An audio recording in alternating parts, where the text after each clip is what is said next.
Today, the most beloved multiplayer console game almost wasn't. This is Checkpoint.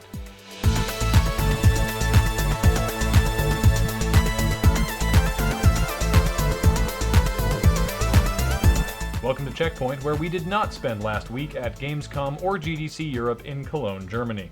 Who wants to go to Germany anyhow? All they've got there is delicious beer, Awesome schnitzel, resilient financial institutions, well-engineered cars. stupid Germany. With their first game, new developer Lunar Software is trying to capture all the spacefaring seclusion of Space 1999 with all the pants-shitting terror of Amnesia in Routine. In the game, you explore an abandoned space station. The game has no health bars, in fact, no on-screen displays at all, no health packs, no recharging armor, and permanent death. For those who thought Spelunky was too forgiving, in space, no one can hear you press continue. Tomno Incorporated has picked up the official hardware license for the Neo Geo, and they've used it to create the Neo Geo X Gold, a $200 set-top box that comes with 20 classic Neo Geo games. While this may seem ridiculously expensive at first glance, think of it like this.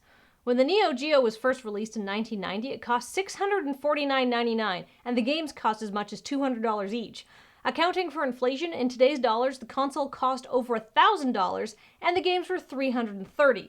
So, by buying the system, you're actually saving yourself thousands of $1990. 5-year-old you is pumped. Zen Software's new rhythm game Kickbeat was revealed at Gamescom. In it, you match your controls to the music, but rather than highlighting gems or avoiding obstacles, you punch out a never-ending horde of ninja chumps. We're sure this will be a blast to play until the inevitable dubstep DLC, when all the goons realize they can all punch you at the same time when the drop hits. Gearbox has revealed the new Mechromancer character class comes with a skill tree called Best Friends Forever that will make the game significantly easier for FPS noobs, like your dad, your little brother, or even your significant other. This is great. We need co-op modifications like this in other games too. Imagine Final Fantasy XIII with a second player mode for people who hate JRPGs. It would automatically add corners and choices to the game.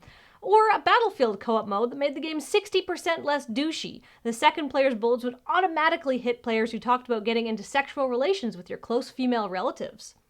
Do you like to test your mind? Try playing Sudoku. Do you like to pretend you're testing your mind while actually playing a puzzle game? Then you'll love Smart As, the new brain training game featuring narration by John Cleese. So sign me the hell up. I have waited my whole life to be berated by John Cleese, and this is probably the closest I'll ever get without flying to England and punching him. Martin Hollis, the director of GoldenEye for N64, has revealed the game wasn't actually supposed to have a multiplayer mode.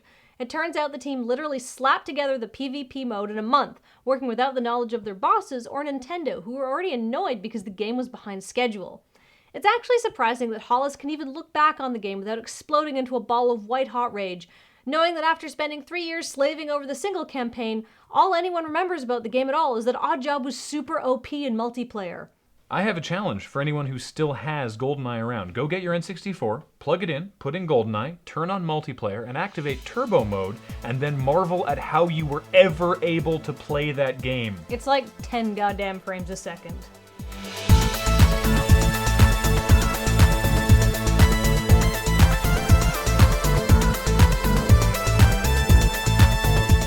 Coming up, Resident Evil 6 will feature a supplementary stat tracking service called ResidentEvil.net, just like Battlefield, Call of Duty, and Halo, other survival horror games.